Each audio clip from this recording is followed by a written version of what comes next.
안녕하세요. 임승우 목사님의 기본교리 묵상 제9장 그리스도의 생애와 죽음과 부활. 제목 죄에 대해 진노하실 수밖에 없는 하나님. 하나님의 진노가 불의로 진리를 막는 사람들의 모든 경건하지 않음과 불의에 대하여 하늘로부터 나타나나니. 로마서 1장 18절. 파괴자에 대한 정당 방위. 하나님께서는 당신의 사랑과 공의의 품성에 맞게 우주의 모든 존재가 다 함께 행복한 세상, 서로를 존중하고 섬기는 이타적인 법칙이 모든 사물을 아우르는 세상을 창조하셨습니다. 이 세상은 삼위 하나님 간의 이타적인 모습을 반영하며 제한 없는 상상력을 통한 창조 세계의 향상과 고상함의 무한한 고양을 통한 거룩한 세계의 확장을 이루어갈 것이었습니다. 그런데 죄는 하나님이 창조한 구성원들에게 자기중심적인 세계관을 제시하며 하나님의 창조 세계를 파괴합니다.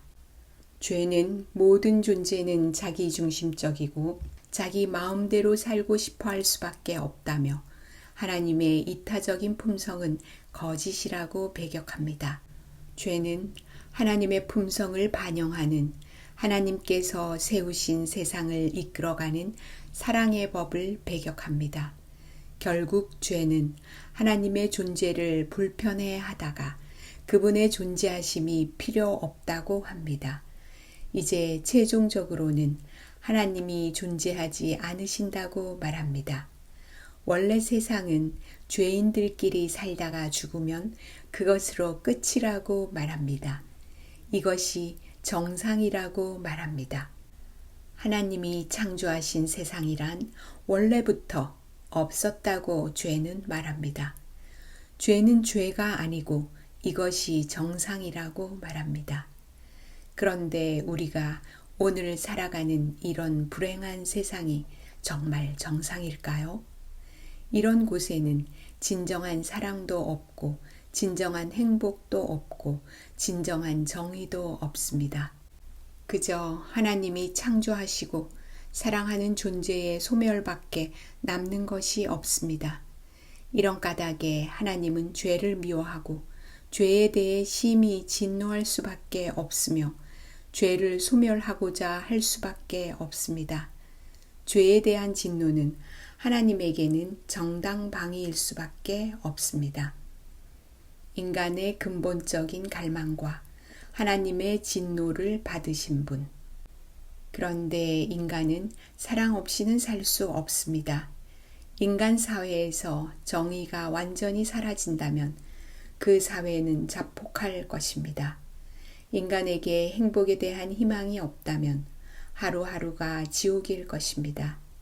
인간은 죄인이었지만 이렇게 하나님이 창조한 세상에 대한 기억을 가지고 있으며 여전히 그것에 의존하여 살아가고 있습니다. 이런 죄인을 하나님께서는 불쌍히 여기십니다. 하나님은 이런 죄인들을 죄의 세상에서 하나님이 창조하신 원래 세상으로 데려오고 싶어 하십니다. 그래서 그분은 죄인에게서 죄를 분리하는 일을 시도하고 계십니다. 하나님의 아들은 그 일을 이루고자 죄인을 대신해 십자가에서 죄가 되어 하나님의 진노를 올고지 받으셨습니다.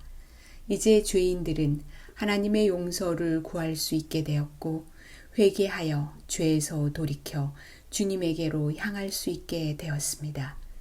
하나님은 죄인들을 구원할 수 있게 되었을 뿐 아니라 심판을 통해 죄를 소멸할 수 있게 되었습니다. 영원한 상처를 가지고 계신 대제사장의 중보와 심판을 의지하면 죄인은 죄로부터 벗어날 수 있게 되었습니다. 이제 죄에 대한 하나님의 진노는 예수님의 십자가에 숨은 죄인의 죄를 간과합니다. 그 죄는 이제 용서되었고 도말될 것입니다.